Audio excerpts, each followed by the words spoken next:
praise. Salamat po sa bawat isa. Habang nag-aantay po kayo ng sasakyan, kami po ay patuloy na magbabahagi naman sa inyo ng mabuting balita, balita ng kaligtasan, at ito ay makikita lang natin, makamtan natin ito sa pamamagitan ng Jesucristo. Pagpalain po kayo ng Panginoon, mga nagbabiyahe, ingatan sa sasakay nyo sa jeep. Nawa po may mga dala kayong payong para hindi kayo abutan ng ulan. May bagyo po yata, pero mas makapangyarihan ng Panginoon natin. Mas makapangyarihan ng Diyos sa bagyo. Kaya po ingatan kayo ng Panginoon habang nagbabiyahe, kasi po ayaw ng Diyos na mapapahamak ang tao. Lalo tigit po, ayaw ng Panginoong Jesus na mapahamak ang ating mga kaluluwa. Kaya po, kahit na medyo maingay ang mga sasakyan, kailangan po namin kayong bahagina naman ng pag-ibig ng Panginoon. May mga babasahin po kami, libre. May nakasulat po dyan sa babasahin. Ano yung nakasulat sa babasahin? Gusto mo bagang yumaman? Ayan. May mga babasahin po kami kung paano yumaman ng tao. Pero pinakamaganda na magkaroon tayo ng kayamanan ay kayamanan na galing kay Kristo. Yung kayamanan na maibibigay ng Panginoon. Yung kayamanan sa lupa, pansamantala lamang po yan. Kaya sa umagang ito, kami po ay patuloy na lumalapit upang baginan kayo ng mabuting balita, balita ng kaligtasan. Ano ba yung mabuting balita ng kaligtasan? Sabi po sa John 3:16, gayon na lamang ang pag-ibig ng Diyos sa sanlibutan. Kaya po ipinadala niya si Jesucristo upang ang isang tao na sumampalataya ay magkaroon ng buhay na walang hanggan at hindi po mapahamak. Yun naman po ang layunin namin. Kaya kami po ay andito, umulan, umaraw, mahalaga na ibahagi ang kaligtasan sa mga tao. Kaya po, inaanyayaan namin kayo na makinig muna po habang naandyan, nakatayo, yung mga nasa bus, mga nasa jeep. Busy po. Itong lugar na ito ay busy kasi marami ang nagsasakay papunta sa trabaho. Alam niyo po ba, sino po dyan ang mga born again Christian na? Purihin ang Diyos kapag ikaw ay born again Christian na. Sabi po sa Biblia, ang isang tao ay kailangang ipanganak. Sabi po sa John 3:3, you must be born again to see the kingdom of God. Ang isang tao po pala ay kailangang ipanganak na muli para po makasumpong ng kaligtasan. Kaya po yun yung handog namin. Yun yung mabuting balita na gustong ipadala sa inyo ng Biblia, na mayroong kaligtasan.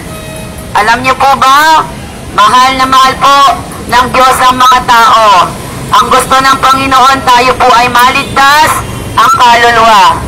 Totoo po na mayroong langit at impyerno. Ang tao po ang pipili kung saan gusto pumunta, sa langit o sa impyerno. Kaya po namatay si Jesucristo para po bigyan niya tayo ng buhay na walang hanggan. Yan po yung aming dala ngayon. Ang aming dala na good news, ang tao po ay makatanggap ng buhay na walang hanggan. Kaya po, makinig po ang may mga tinga habang pwede pa tayong makinig. Makinig po habang araw pa. Kasi po pag dumating na ang gabi, mahirapan na po tayo. Kaya po, tandaan po natin, ang pag-ibig ng Diyos ay gayon na lamang sa mga tao. Ang salita po ng Diyos ay libre. Kaya po kami ay namimigay ng mga babasahin na libre kung paano naman po maligtas ang ating kaluluwa. Kung ang mga tao sa mundo ay concerned sa pagkain, ang Panginoon naman ay concerned na maligtas ang kaluluwa natin. Kasi po, may kaluluwa ang mga tao. Yan po ang aming dala sa inyo. Kaya sa umagang ito, sabi po doon, ang lahat ng mga tao ay bumalik na kay Kristo habang may pagkakataon. If you are not born again Christian, be born again now, because now is the day of your salvation. Ito yung araw ng kaligtasan mo. Bakit? Nakakarinig ka ngayon ng salita ng Diyos. Kung hindi ka pa born again Christian, pumili ka na, magdesisyon ka na habang pwede pa. Habang tayo ay nakakarinig pa ng salita ng Diyos. Ang panahon po'y pasama ng pasama. Nagdidigmaan sa ibang bansa. Maraming nagugutom, natutuyo na ang mga ilog sa ibang bansa. Maraming nagkakasakit, maraming namamatay. Kaya naman po ang aming dala ay mabuting balita na kapag tayo nanumbalik kay Kristo, tayo pala ay makakasumpong ng buhay na walang hanggan. Makakasumpong po tayo ng kaligtasan. Ang mundo po, ang offer ay mga pansamantala. Pero ang offer ng Diyos sa mga tao ay pangbuhay na walang hanggan. Eternal po ang aming dinadala sa inyo.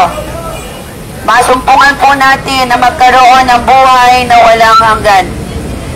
Sabi po doon sa Roma 3:23, ang lahat ng tao ay nagkasala at hindi nakarating sa kalwalhatian ng Panginoon. Ibig sabihin po, ang lahat ng tao pala ay makasalanan. Kapag ang lahat ng tao ay makasalanan, mahalaga pala na tayo ay magsisi ng ating kasalanan upang tayo ay makatanggap ng kapatawaran mula sa Diyos. Sabi sa Roma 6:23, ang kabayaran ng kamatayan, ang kabayaran ng kasalanan ay kamatayan, pero ang handog ng Diyos ay buhay. May buhay na walang hanggan po sa langit. Sabi po sa John 14:1-2, pupunta ako sa langit, ipaghahanda ko kayo ng matitirhan, at kapag naipaghanda ko na kayo, babalikan ko. Totoong may langit at impyerno, babalik ang Panginoon sa mga taong mananampalataya kay Kristo. Gagawing Diyos si Kristo, tagapagligtas ng kaluluwa. Kaya pinapasabihan po namin kayo habang may araw pa, habang may pagkakataon, bumalik na po tayo kay Jesus Christ. Dahil napakahalaga ng iyong kaluluwa. Tandaan po natin, kayamanan, katanyagan, kasikatan sa mundo, hindi tayo maiiligtas. Pero po yung ino-offer namin, na tanggapin mo si Kristo bilang Diyos tagapagligtas ng iyong kaluluwa, ang magdadala sa iyo sa langit. Sabi doon sa Mateo 11:28, lumapit kayong napapagal. Maraming problema, may sakit, may karamdaman, walang trabaho, magulo ang pamilya, mag-aaway ang mag-asawa, naghihiwalay. Lumapit kayo kay Kristo at aayusin ng Panginoon ang mga buhay ng tao. Ang Diyos po ang nagbigay ng hininga sa atin. Humihinga po tayo araw-araw kasi binigyan tayo ng hininga ng Diyos. Ang ating buhay ay hiram sa Panginoon. Ang ating katawan ay templo ng Diyos. Kaya tandaan po natin, napakahalaga ng iyong kaluluwa. Kaya yun po ang aming, hindi kami nagsasawa na paalalahanan kayo dahil mahal po kayo ng Diyos. Kaya pinaparating po sa umaga na to, come back to Jesus Christ. Sabi po sa Mark 1:15, magsisi na ang mga tao dahil ang paghahari ng Diyos ay palapit ng palapit ng palapit. Magsisi na ang mga tao, nananawagan ng Panginoong Hesus ayon sa Biblia na ang lahat ng tao ay magsisi na habang may pagkakataon pa. Binibigyan po tayo ng pagkakataon para maligtas ang ating kaluluwa. Kaya po makinig. Mahal ka po ng Panginoon. Pero kung tayo namumuhay sa kasalanan, hindi po tayo pupunta sa langit. Pero ang isang tao na magsisi ng kanyang kasalanan, siya po ay makakatanggap ng buhay na walang hanggan. Kaya tandaan po natin mga kapatid, mga ate, kuya, if you are not born again Christian yet, be born again to see the kingdom of God. And we repeat it, God loves you so much. At ang solusyon lamang sa mundong punong-puno ng makasalanan ay ang pagsisisi natin.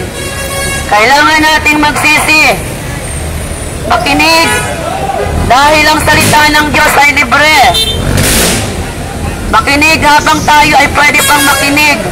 Ang kaligtasan ay libre. Wala pong bayad ang salvation. Binayaran na ng Jesus Christ 2,000 years ago. Ang kaligtasan ay para sa lahat. Mayaman ka man, mahirap ka man, pulubi ka man, president ka man, senador ka man. Kailangan mong maligtas ang kaluluwa, mga ate kuya. Please, makinig po tayo habang may chance pa. Ang panahon ay pasama ng pasama. Basahin niyo ang Biblia. Hanggang ngayon, hindi pa tapos ang digmaan sa Russia. Kaya namahal ang mga bilihin, namahal ang gasolina. Pero ang mga sahod ay kukunti naman. Pero ang magandang balita, may Jesus Christ pala na pwedeng iligtas tayo sa kapamakan, sa apoy ng impyerno. Kaya habang may pagkakataon, come back to God, come back to Jesus Christ before it's too late. Time is near. Ang panahon ay paubos ng paubos. Palapit ng palapit ang pagbabalik ng Panginoon sa second coming. Jesus Christ will come soon. Alam po ng mga tao yan. Dahil ang mundo painit ng painit. Sa bawat sulok ng mundo natutuyo na ang mga dagat, mga ilog. Mamamatay ang maraming tao. Magugutom. Lalo na kapag ginipit nila yung mga pagkain. Pinapatay ang mga hayop para ang mga tayo walang makain. Kaya ito na yung panahon para po tayo ay manumbalik habang may pagkakataon pa. Sabi doon, ang lumalapit kay Kristo hindi itataboy. Kaya mag-isip po tayo, gising po mga ate kuya habang may time pa tayo na mag-isip. Mahal ka ng Panginoon. Ang hadlang lamang kung bakit hindi tayo makalapit sa Diyos ay ang ating mga kasalanan. Pero ang sabi doon, kapag tayo nagsisi ng ating kasalanan, tayo po ay patatawarin ng Panginoong Jesucristo. Napakabuti po ng Panginoon. Sabi doon, walang makakakita sa Diyos maliban siya ay magkaroon ng pusong dalisay. Kaya mahalaga na tayo ay humingi sa Panginoon ng kapatawaran habang araw pa. Humingi tayo ng kapatawaran. This is the day of your salvation. The Bible said, repent from your wicked ways and come back to Jesus Christ. If my people will bow down in humble before God, He will forgive us from heaven. Patatawarin pala tayo ng Diyos kapag tayo ay lumapit. Napakadami po ng tao dito sa LRT. Dahil ngayon ay Monday, busy ang mga tao. Busy ang mga tao na mahumanap ng pera para sa pang-araw-araw na kabuhayan. Pero alam niyo po ba mga ate kuya, hanapin niyo yung pagkain hindi nabubulok. At ang pagkain hindi nabubulok ay yung salita ng Diyos na magbibigay sa atin ng kaligtasan. Salamat kung may mga born-again Christian na dyan. Ang sabi ng Diyos sa John 3:3, you must be born again to see the kingdom of God. Yun ang utos sa Biblia. Ang isang tao ay maging born-again Christian para makatanggap ng kaligtasan. Kaya yun po yung aming dinadala sa inyo sa umagang ito. Bumalik na po tayo kay Jesus Christ. Tanggapin na po natin si Jesucristo bilang Diyos tagapagligtas ng ating buhay. Si Jesus po ay Diyos, nagkatawan tao. Yun po yung offer ng Panginoon sa umagang ito sa mga tao na naglalakad at naghahanap ng mga kabuhayan nila. Maliwanag po ang Biblia. Lumapit na tayo habang may chance pa. Namimigay po kami ng mga babasahin. Babasahin po kung paano maligtas ang kaluluwa. Galing po sa Biblia. Sabi doon, Mateo 28:19, humayo kayo, ibahagi ang kaligtasan sa bawat sulok ng mundo. Dahil tayo ay nasa Pilipinas, ang Pilipinas ay Christian country. Tayo ay naniniwala na si Jesucristo ay napako sa cross. Si Jesus po ay Diyos. Hindi lamang po Diyos, siya ay nagkatawan tao. Nawaw nga po sa umagang ito ay consider nyo ang mga salita ng Diyos na siyang magbibigay sa inyo sa atin ng buhay na walang hanggan, kaligtasan. Tandaan po natin, ang lumalapit sa Diyos ay hindi itataboy ng Panginoon.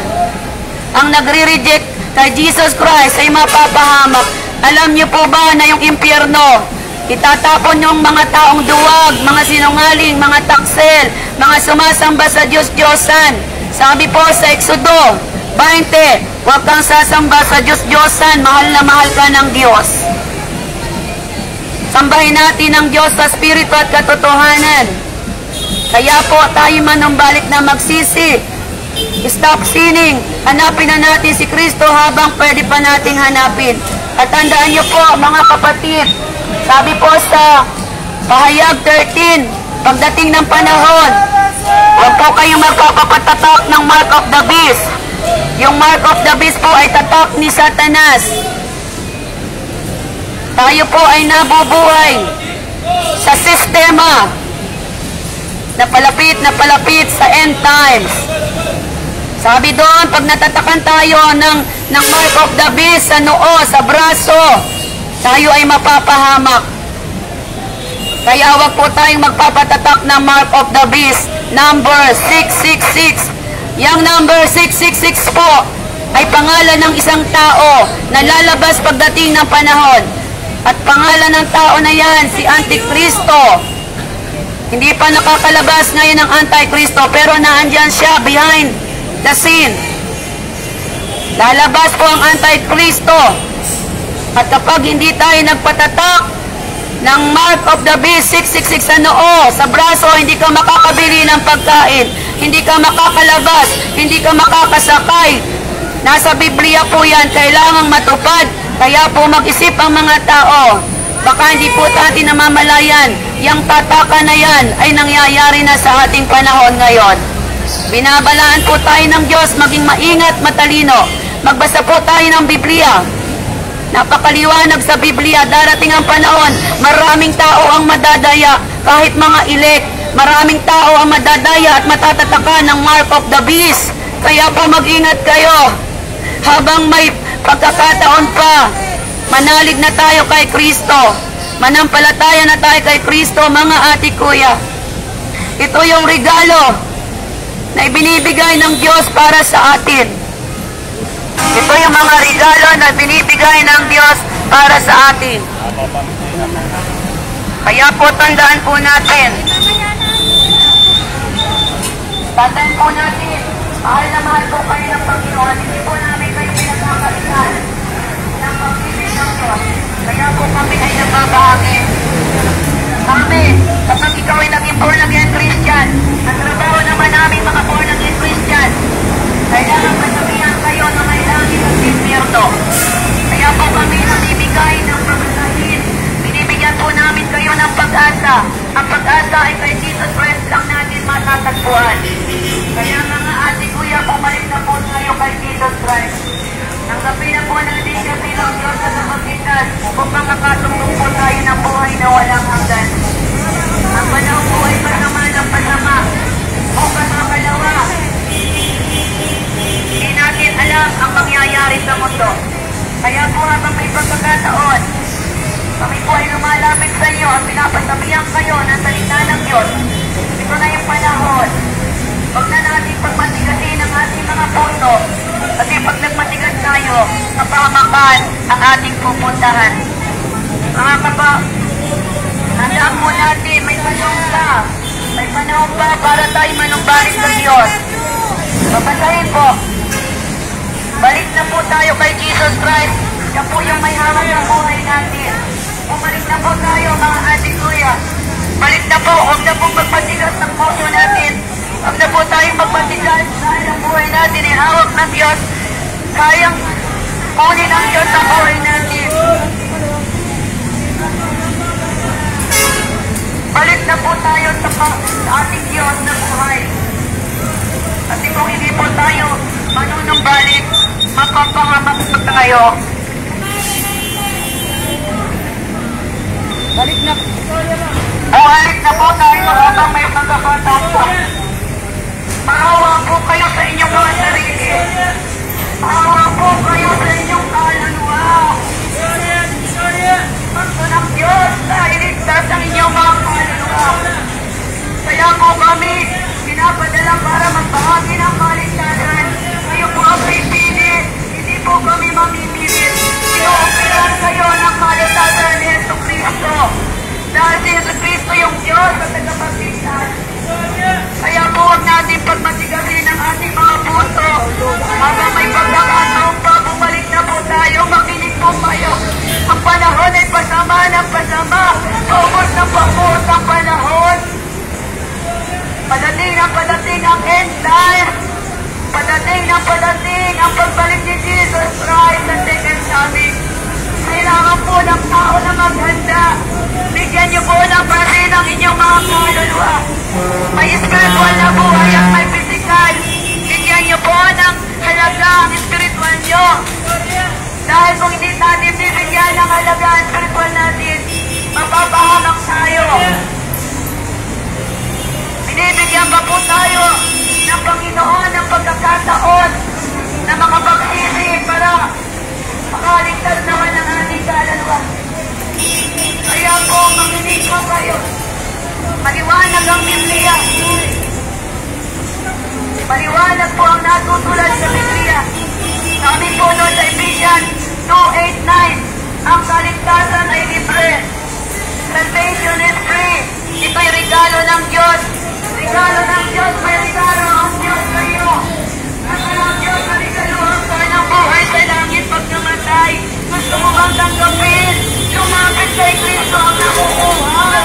Lumapit ang nakukuhaw. Lumapit kay Kristo ang nakukuhaw.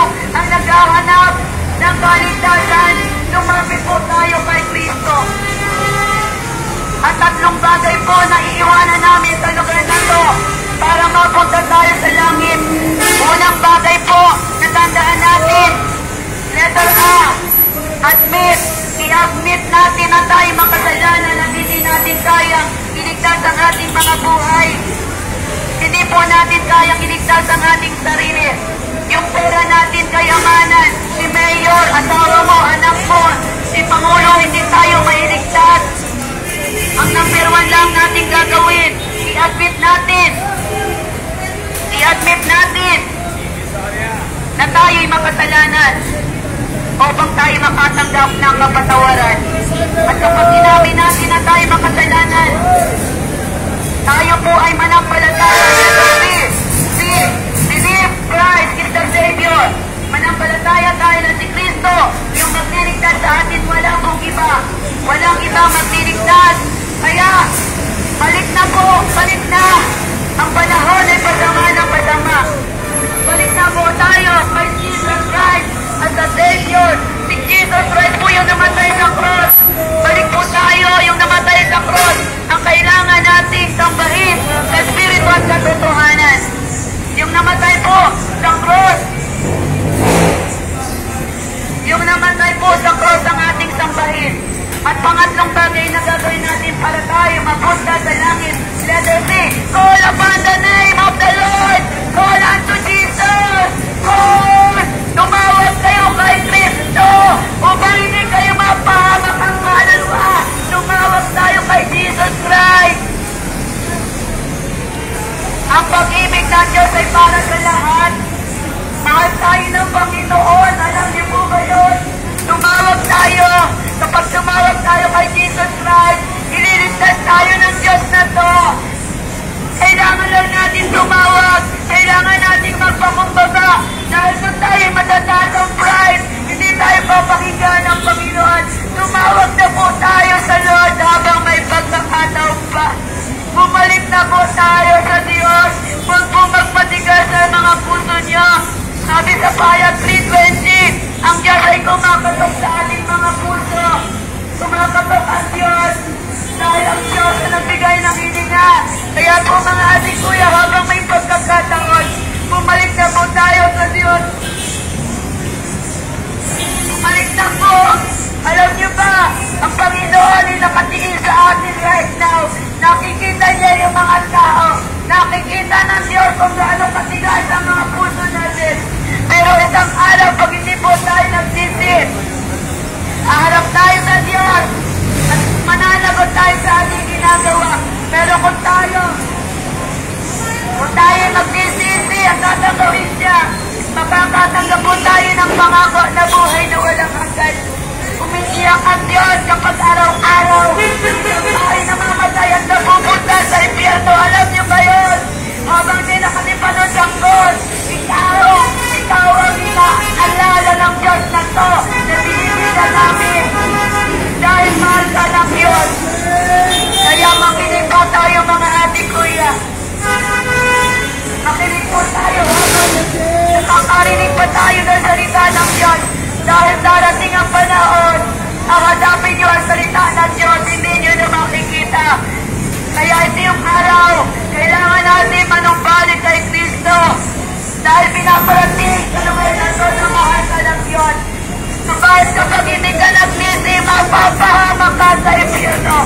Pero kapag tinanggap mo si Lord at nagsisi ka, ililigtas ng Diyos ang iyong kaluluwa at dadalhin sa langit. Kaya po, tandaan natin, hindi po nagdamot ang Diyos. Inoffer niya ang buhay niya para lamang maisalba ang mga tao sa impyerno. Ayaw mo ang pipili.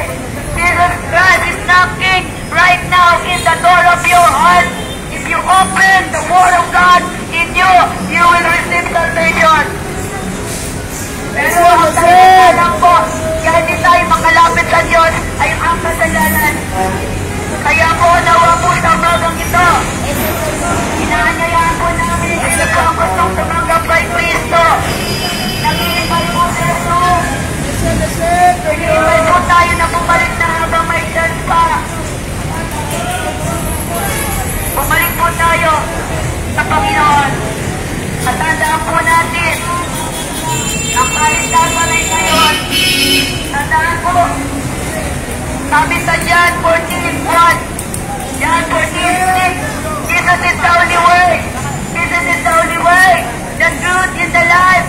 No one comes to the Father except Jesus Christ. Wala pong makakapunta sa langit kung hindi po natin tatanggapin si Kristo bilang Diyos at tagapagligtas ng buhay. Hanggang hindi po natin kinikilala si Jesus na siya yung namatay sa cross. Siya yung the first, the Alpha and the Omega, the beginning and the end, at siya po ay babalik. Jesus Christ is coming, coming soon. Wala mang natala sa Biblia ng araw, pero Jesus Christ will come back to the Mount Zion of Jerusalem. Jesus Christ will come back to the Mount Zion in Jerusalem sa takdang panahon. At ang pinaparating lamang sa atin ay nakahanda ba tayo sa pagbabalik ng Panginoon. Sabi doon, tatangis ang mga tao na hindi magsisisi ng kanilang kasalanan. Tatangis ang mga tao. Every knee shall bow, every tongue confess that Jesus is the Lord. Kaya ngayon pa lamang po, sinalalayan natin ang Panginoong Jesucristo. Kung sa mga naglalakad dyan, may mga born-again Christian, do not be ashamed. Ibahagi natin ang kaligtasan. Napakadaming mapupunta sa impyerno kapag hindi po tayo nagbahagi ng kaligtasan. Napakadami po pupunta sa impyerno kapag hindi natin sila pinasabihan upang makapagsisi. Kahit isa lamang na maligtas, tuwa-tuwa na po ang mga anghel sa langit. Lalo na pong madami. Kaya po mga ating kuya, iniimbitahan po namin kayo na lumapit na kay Kristo, bata, matanda, mayaman, upang makatanggap po tayo ng buhay na walang hanggan. Hindi po sapat yung aming oras ng pangangaral dahil napapagod din ang aming dalamunan. Pero ikaw, nag-iisang ikaw na tatanggap, tuwa-tuwa sa langit, nagpapalakpakan ng mga anghel kapag ang isang tao ay na-born-again Christian at nanampalataya at kinilala si Jesus. Kaya kung mananalangin ako ng kaligtasan, ang pag-ibig ng Diyos ay para po sa ating lahat. Salamat po sa kalayaan na magbahagi. Mahal ng Diyos ang Pangulo natin, Kahit yung Pangulo natin, Vice President, kailangan nilang ma-born again Christian para po maligtas ang kaluluwa. Silver or gold we don't have. Wala kami kayamanan, pero itong binibigay namin na ito si Jesus Christ. Yan ang kayamanan na kailangan ng mga tao. Lahat tayo mamamatay, pero pag namatay tayo, saan ka pupunta? Yun po yung tanong, sa langit, sa impyerno. Now is the day for the last time. Now is the day of your salvation. Jesus Christ is knocking to your heart. Return from our wicked ways and be born again. Ang sabi sa Biblia, kailangan maging born again ng isang tao. Hindi po relihiyon ang dinadala namin sa inyo. Walang relihiyon na makakapagligtas sa atin. Ang makakapagligtas sa atin kapag nagsisi tayo, tinanggap si Kristo, manampalataya na ating Diyos tagapagligtas ng ating buhay. Kaya salamat po sa inyong pakikinig. Ako po ay mananalangin. Sino po ang gustong manalangin ng kaligtasan? Yuhi.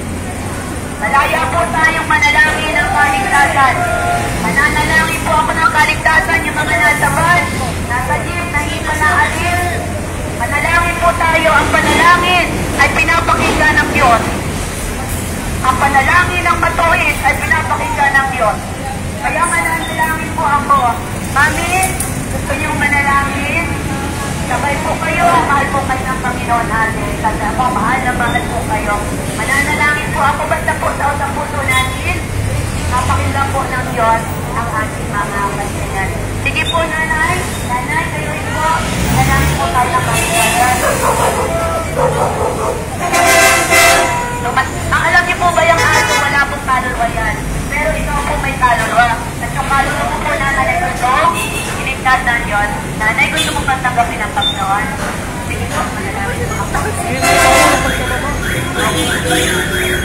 Kaya namin sa langit, maraming salamat po sa araw na ito. Salamat po, namatay ka Jesus para sa akin. Humihingi po ako ng kapatawaran sa mga kasalanan ko. Panginoong Jesus, pasok ka po sa aking puso sa mga oras na ito. Panginoong Jesus, iligtas mo po ang aking kaluluwa. Isulat mo po ang aking pangalan sa aklat ng buhay. Sa mga oras na ito, kinikilala ko po ikaw at mananampalataya ako na ililigtas mo ang aking kaluluwa pagdating ng panahon. Salamat po sa pangalan ni Jesus. Amen. Palakpakan po natin ang Panginoon.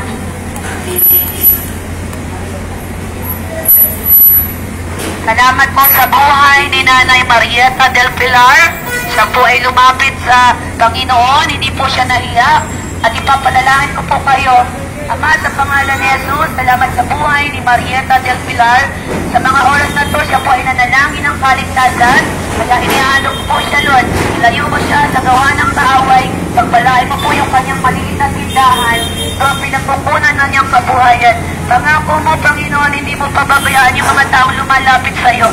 Lumapit sa iyo si Nanay Marieta. Kaya yung pabor para sa kanya, Lord, at kaligtasan ng kanyang kaluluwa ay matatanggap niya. Hanggang sa pagbabalik mo po, ang kanyang pangalan ay isusulat mo. Maging ang kanyang pamilya ay makapatanggap ng kaligtasan. Hindi ko po siya kilala, pero hindi po siya nahiya. Kaya Lord, we pray and declare the love of God, salvation, be upon sa babaeng ito na hindi nahiya, na naniwala na may Kristo. Lord, we pray the good health sa babaeng ito at pamumuhay habang inaantay ka namin. Maraming salamat po. Pagpalain mo na siya sa pangalan ni Jesus. Amen. Palakpakan po natin ang Panginoon. Salamat po sa Panginoon sa buhay ni Ate Marieta na hindi po siya nahiya. Sabi doon, kahit isang tao na tumanggap, kahit isang tao mo tumanggap sa Panginoon, tuwan-tuwa sa langit. At alam niyo po ba, sabi, kapag ang isang tao po ay tumanggap kay Kristo, pangako sa John 1:12, pagkakalooban kita ng pagkakataong maging anak ng Diyos, Nanay Marieta. Salamat po na tumanggap ka sa puso mo at matanggap mo yung pangako ng Diyos na buhay sa langit at pagkalooban ka na ikaw ay maging anak ng Diyos. Kaya po, salamat, palakpakan natin ng Panginoon. Salamat po sa nanay na to at sa mga nanalangin ng tao sa puso. Salamat po. Purihin ang Panginoon sa umagang ito at mananalangin po ako ng pagtatapos. Ama, sa pangalan ni Jesus, salamat po. Andito po kami para ipadala ang pag-ibig sa mga tao sa lugar na to. Patuloy mo kami bigyan ng kababaan loob na maibahagi ang kalooban ng Diyos, ang kaligtasan sa mga tao. Ayaw mo pong mapahamak ang mga taong ito. Kaya po salamat at yung mga nakarinig, Lord, ay mati mo sa kanilang puso ang kaligtasan at hindi po sila mapahamak. Maraming salamat po sa umagang ito. We pray for your goodness, kindness, at salvation upon salvation sa mga tao na makarinig at maraming pang maligtas araw-araw upang maraming mapunta sa langit sa mga taong ito. Maraming salamat po. Pagpalain mo na po ang buhay ng bawat isa. Give you praise at lahat ng nakarinig at di manakaw ng kaaway ang mga panalangin na to. Salamat po, Ama. Ikaw po ang mataas sa lugar na to. At dalangin po namin, lumayo po yung bagyo. Madilim po kasi, Lord. Umuulan. Lumayo na po yung bagyo. Matunaw in Jesus' name. God is Almighty. At sabi mo, ipanalangin namin yung mga bagyo na yan at lalayo yan. Matunaw ang bagyo. At ingatan mo, Philippines is for Christ. Philippines is for Christ. Salamat po, Ama, sa iyong habag na ang bansang Pilipinas at kaaawaan mo at maraming mabuborn again Christian sa Pilipinas upang makatanggap ng buhay na walang hanggan. Maraming salamat po. All the glory belongs to you, Father. At yung mga nakarinig ng kaligtasan, sila ay babalik sa iyo. Tayo po ang papuri at pasasalamat sa pangalan ni Jesus. Amen. Palakpakan po natin ang Panginoon. Salamat po sa inyong pakikinig at magandang umaga po. Praise God. Amen. Kami po ay sasakay na papuntang Balintawak. Maraming salamat po. Salamat po. Glory to God. Nasa Helpuyat po kami. Salamat po. Glory, glory, glory. Salvation belongs to God. Amen.